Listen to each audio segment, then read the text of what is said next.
It's a post-apocalyptic world, the setting is. If this were happening in real life, what snack would you want to take and what would you need if you were in that situation? Ooh. That's a very good question.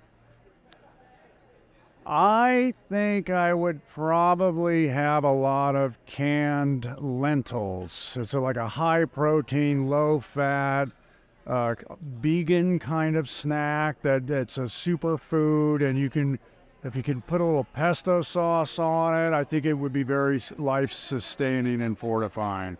What scares you about this story? Anything? Well, I think the scary thing, the most scary thing of any story is fear of losing your loved ones. I think that's what this is. This father's really trying to keep his boys alive, trying to prevent them from being eaten, and that's terrifying. So I think in that regard, if you're worried about your loved ones being hurt in any way, I think many people can relate to that. All right, I want to know about the very first time you met Nicolas Cage. Yeah. Tell me about it.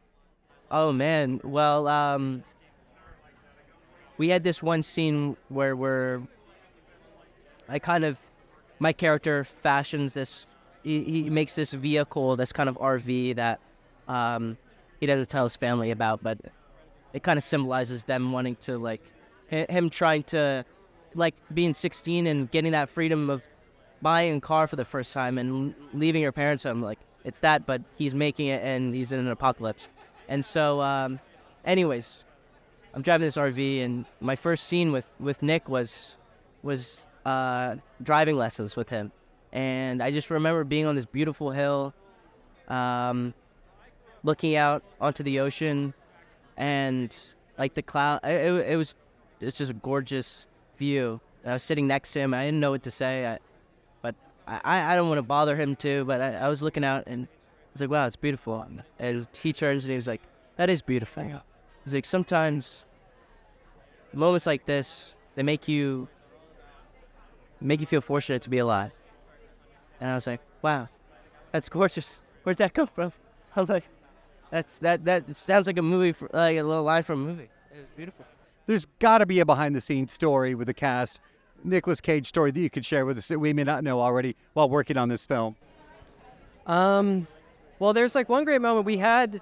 Mike Nylon, who I was standing there, he wrote the script, but and so we had this great script to work off of. But having worked with Nick before, he brings a lot, and I love that because he comes in with all kinds of ideas. I made another movie with him, and he had all kinds of ideas, and so there's this really amazing scene in the film.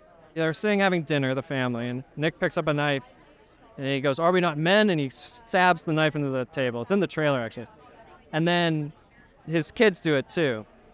And that was an idea. It's in the scene. And that was an idea that Nick and I were in the backyard 5 minutes before shooting the scene, just talking about family and what it was.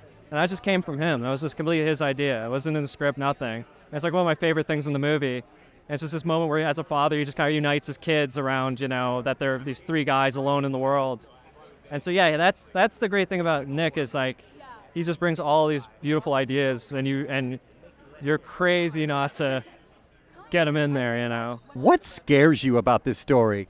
About this story, probably the monsters. There's one scene in it that you'll kind of know when you see, where it just kind of creeps up really slowly.